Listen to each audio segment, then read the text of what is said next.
Close your eyes for a moment and imagine yourself in America in 1953. Small-town streets echo with the first notes of rock and roll. Roadside diners glow with neon lights, and streams of new cars fill the highways. Amid it all, you catch sight of a Chevrolet Club Coupe cruising by. It's not flashy, yet something about it makes you turn your head. A compact, graceful shape that seems to capture the spirit of a generation hungry for change. For many Americans, the Club Coupe wasn't just a car, it was a companion on early road trips, a symbol forever tied to memories of family and youth. The question is, how did such a simple two-door coupe leave such a lasting mark? Come with me to find the answer. The year 1953 was a milestone for the American auto industry. The war was over, the economy was booming, and cars had become a familiar symbol across every street. In just 1 year, more than 5 million new cars were sold, an unprecedented figure in the history of the industry. Within this climate, Chevrolet and Ford were locked in a fierce sales battle. Ford promoted its custom line and main line, while Chevrolet celebrated its 50th anniversary with a lineup heavily marketed as the car for every American family. The strategy paid off, with Chevrolet selling over 1.3 million cars that year, surpassing its rival and securing the #1 spot. Although four-door sedans accounted for the majority of sales, Chevrolet knew that not everyone was looking for pure practicality. The company needed a compact, affordable model aimed at young singles and newlyweds, something positioned between the upscale Bel Air and the everyday sedan.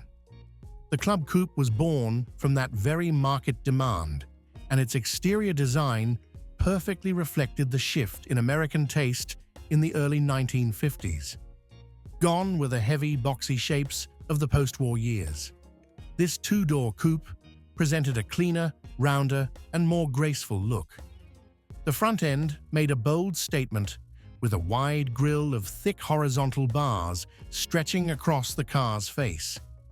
Period newspapers nicknamed it the Iron Tooth Smile, as the closely stacked chrome bars looked like a giant set of teeth.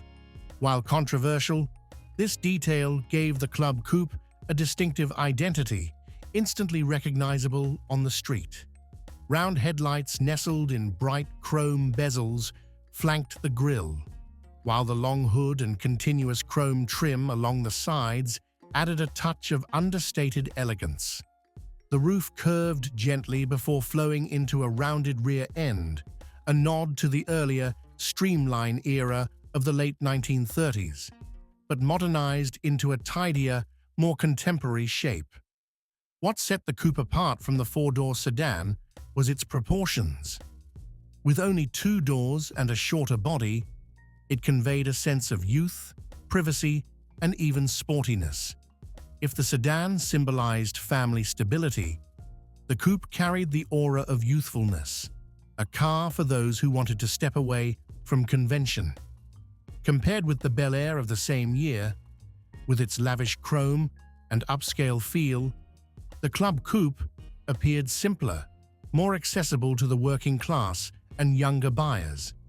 That restraint in design made it the just enough choice for those who didn't need luxury, but still wanted something different. Stepping inside the cabin of the Chevrolet Club Coupe, you immediately sense a different atmosphere compared to its compact exterior. The interior was surprisingly roomy, especially up front with its full-width bench seat that could comfortably accommodate 3 passengers. Just picture a small family squeezed together on that front bench, and you'll realize how the Club Coupe offered a sense of intimacy and closeness that larger sedans sometimes lacked. The dashboard stood out with bright chrome accents and neatly arranged round gauges tucked behind a wide steering wheel. Controls were simple and easy to use, very much in line with Chevrolet's philosophy of being the car for every family. One little-known detail is that this dashboard design had actually remained unchanged since 1949. While Ford had begun updating its interiors, Chevrolet believed that familiarity bred trust. As a result, many Club Coupe buyers felt they were getting something comfortably familiar rather than an unfamiliar experiment. The choice of materials reflected a balance between cost and style. Seats were usually trimmed in fabric or vinyl, easy to clean, while higher trims offered plush cloth options. The cabin had just enough space for 2 adults and a couple of children to ride comfortably, making the coupe an ideal weekend getaway car. The cabin offered enough room for 2 adults and a couple of children to sit comfortably, making the coupe an ideal companion for weekend getaways. But no family car would truly matter without a dependable heart under the hood. That role belonged to the Blue Flame 6 engine, displacing 235 cubic inches, powering the 1953 Chevrolet Club Coupe. This inline 6-cylinder produced between 108 and 115 horsepower, depending on configuration. The figures weren't explosive, but they were just right to move the 2-door coupe smoothly across the brand-new highways America was building in the early 1950s. What made the Blue Flame so beloved was its balance. Strong enough for long trips, yet durable enough to serve as a daily workhorse with minimal fuss. Chevrolet understood that most of its buyers weren't chasing speed records. They wanted stability. The Blue Flame's straightforward design made it easy to maintain and fix at any local garage. A little-known fact is that an upgraded version of this very engine also powered the very first Corvette introduced in 1953. Although the 2 cars lived in entirely different worlds, one a humble family coupe, the other a dream sports car, they shared the same mechanical bloodline. For transmissions, Chevrolet offered 2 options: the traditional 3-speed manual or the Powerglide automatic. Powerglide, first introduced in the early 1950s, was a source of pride for Chevrolet, making city driving smoother and simpler, especially for those unaccustomed to clutch and shift routines. Yet many seasoned drivers still preferred the manual gearbox for its sense of control and better fuel efficiency. When placed alongside the Ford Custom line with its flathead V8, the Club Coupe clearly wasn't built to win drag races.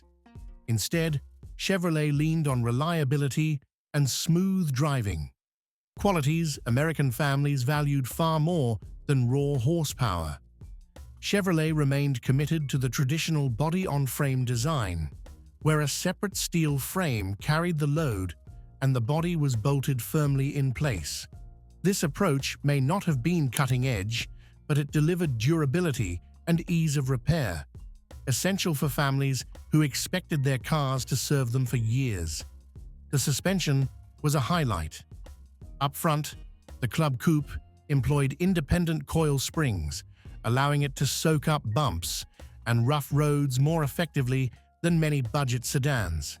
At the rear, leaf springs provided the strength to carry luggage or even a few extra passengers. This blend created a ride that was both comfortable and practical, exactly the spirit of a family-oriented coupe.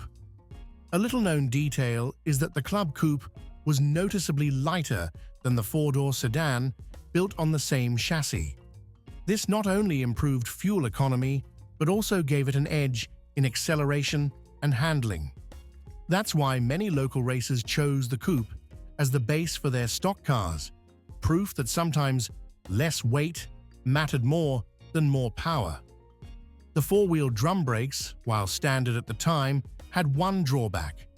They were prone to fading during prolonged use on long downhill stretches. Some automotive magazines warned about this, but most buyers accepted it, since Ford and Plymouth faced the same limitation. Compared with other Chevrolets released in 1953, The Club Coupe was like a character standing on the sidelines, yet carrying a personality all its own. The Bel Air was regarded as the star, with elegant lines and plenty of chrome, aimed squarely at the middle class, eager to display their status. The four-door sedan was the safe, popular choice, symbolizing stability and fitting perfectly with larger families. Meanwhile, the station wagon served as the go-to vehicle for long trips, capable of carrying both the family and their luggage. The Club Coupe was different. It didn't try to compete directly with those models, but instead carved its own path. Compact, stylish, and distinctly youthful. Behind the wheel, you immediately felt the difference in its shorter body, more nimble handling in city traffic, and the privacy that a sedan simply couldn't provide. That's why the coupe often resonated with younger buyers, or those who wanted a car to express individuality rather than just haul a household. One fascinating detail is that the Club Coupe was lighter than the sedan, built on the same frame, making it a subtle favorite among street racers. While sedans were often seen as bulky, the coupe could slip through more easily, even with only a six-cylinder under the hood. To me, this difference went beyond engineering. It reflected how each Chevrolet model spoke to a different lifestyle in 1950s America.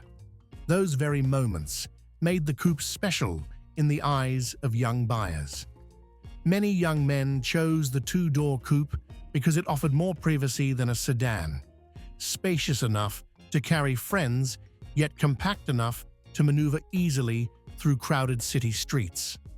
For newlyweds, the Club Coupe was the sensible choice, reasonably priced, elegantly styled, and roomy enough for a small family just beginning to grow.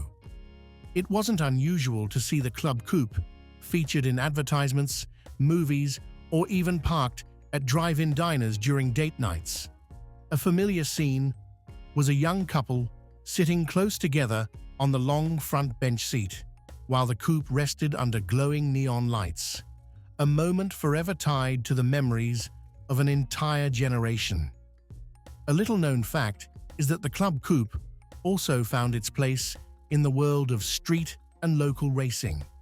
Thanks to its lighter weight compared to the sedan, many small-town racers turned it into a stock car for grassroots competitions. Though it couldn't match the brute power of V8 engines, the sturdy Blue Flame six-cylinder gave it enough strength to be a serious contender on dusty oval tracks. The year 1953 was a triumph for Chevrolet. Over 1.3 million cars sold, securing the brand's #1 position in the US market. Yet within that massive figure, the Club Coupe contributed only a modest share. Most buyers opted for the four-door sedan for practicality, while the Bel Air dazzled with its flash, and the wagon appealed to large families. The press of the time did cover the Club Coupe, but their words always carried a balanced tone. A car within reach, unpretentious, yet respectable enough to make its driver feel proud. Reading those old reviews today, I can almost picture journalists describing the coupe as a trustworthy companion, never stealing the spotlight, but never letting its owner down either. Inside GM, however, the discussions were far less neutral. Memos reveal that heated debates arose over whether the coupe deserved to survive when its sales were unimpressive. At one point, the Club Coupe nearly faced cancellation after just a single year. Yet, American tastes shifted dramatically by the late 1950s, when two-door cars suddenly became symbols of individuality. Had GM abandoned the coupe in 1953, we might never have witnessed that resurgence. Today, when you walk into a classic car auction, it's clear that the Club Coupe is no longer the car in the shadows it once was in 1953. The two-door coupe once dismissed as less practical, has now become a highlight for collectors seeking something distinctive. With its clean lines, balanced proportions, and unique historical backstory, the Club Coupe is recognized today as a prized piece of 1950s American motoring. What's fascinating is that for decades, two-door coupes received little attention in the used car market. Buyers usually favored sedans for practicality or the Bel Air for prestige. But when collecting trends shifted toward the cars nobody kept, the Club Coupe unexpectedly rose to prominence. I've always found something intriguing in that paradox, a car once overlooked becoming a treasure simply because of its rarity. And it's in that paradox where I see the Club Coupe's true value. Watching an original two-door coupe cross the auction block, I don't just think of the tens or hundreds of thousands of dollars it might fetch. I think of how it revives the spirit of 1950s America. Simple, practical, yet always carrying a quiet longing for freedom. Perhaps it is that very humility which allows the Club Coupe to hold a unique place in American memory. A legacy not flashy, but enduring and genuine. Now I'd love to hear from you. If you were living in America in 1953, would you have chosen the compact, stylish Club Coupe or the more practical four-door sedan? Do you have any personal memories of Chevrolet's two doors or other classic cars from that era? Share your thoughts in the comments below. Your story adds richness to this journey. And don't forget to hit like if you enjoyed this content, and subscribe so you won't miss future videos about the cars and engines that made history. Your support is what keeps this channel growing and allows me to keep bringing you more fascinating stories from the golden age of motoring.